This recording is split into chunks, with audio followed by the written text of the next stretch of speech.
जलदान, जलाशय निर्माण, वृक्षारोपण, सत्य भाषण और तप की महिमा। सनत कुमार जी कहते हैं, व्यास जी, जलदान सबसे श्रेष्ठ है। वह सब दानों में सदा उत्तम है, क्योंकि जल सभी जीव समुदाय को तृप्त करने वाला जीवन कहा गया है। इसलिए बड़े स्नेह के साथ अनिवार्य रूप से प्रपदान पोसला चलाकर दूसरों को पानी पिलाने का प्रबंध करना चाहिए। जलाशय का निर्माण इस लोक और परलोक में भी महान आनंद की प्राप्ति कराने वाला होता है। यह सत्य है, इसमें संशय नहीं है। इसलिए मनुष्य को चाहिए कि वह कुआं, बावड़ी और तालाब बनवाए।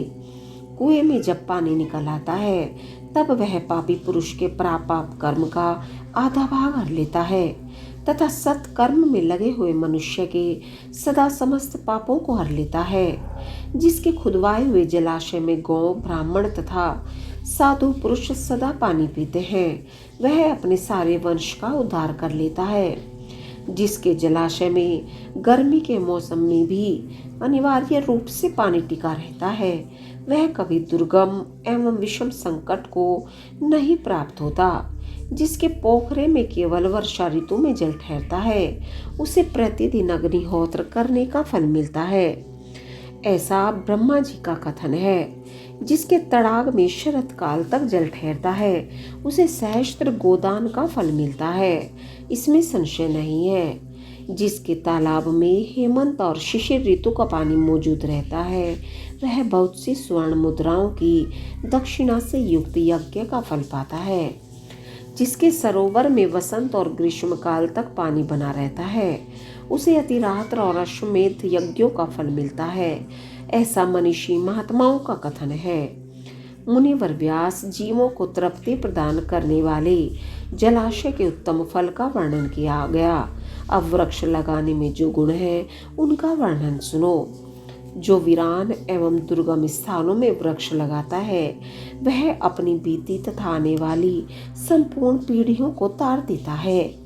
इसलिए वृक्ष अवश्य लगाना चाहिए। ये वृक्ष लगाने वाले के पुत्र होते हैं, इसमें संशय नहीं है। वृक्ष लगाने वाला पुरुष परलोक में जाने पर अक्षय लोकों को पाता है।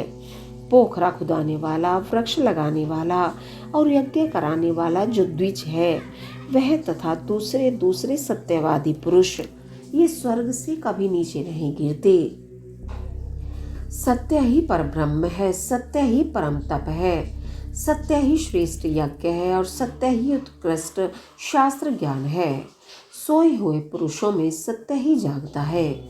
सत्य ही परम पद है, सत्य से ही पृथ्वी टिकी हुई है और सत्य में ही सब कुछ प्रतिष्ठित है। तप, यज्ञ, पुण्य, देवता, ऋषि और पितरों का पूजन, जल और विद्या, ये सब सत्य पर ही अवलंबित हैं। सबका आधार सत्य ही है। सत्य ही यज्ञ, तप, दान, मंत्र, सरस्वती देवी तथा ब्रह्मचर्य है। ओंकार भी सत्य रूप ही है।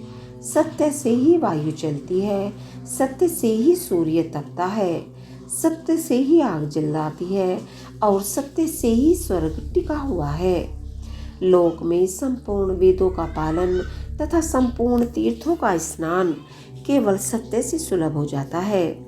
सत्य से सब कुछ प्राप्त होता है, इसमें संशय नहीं है। एक सहस्त्र अश्वमेध और लाखों यज्ञ एक और तराजू पर रखे जाएं और दूसरी ओर सत्य हो तो सत्य का ही पलड़ा भारी होगा।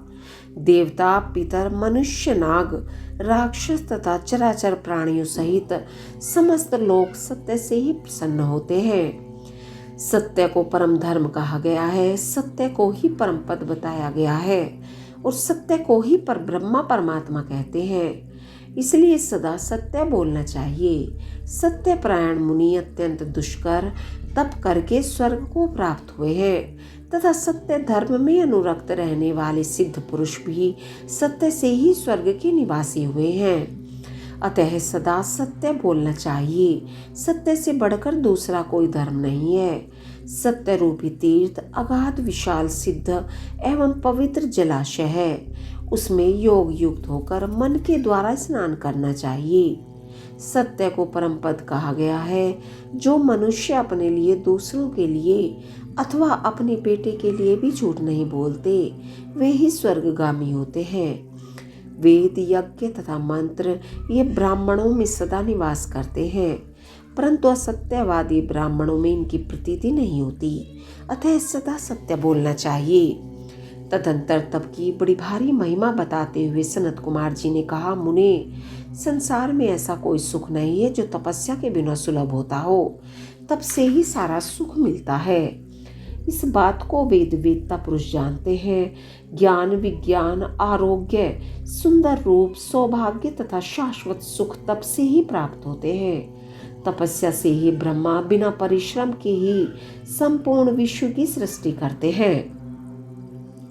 तपस्या से ही विष्णु इसका पालन करते हैं।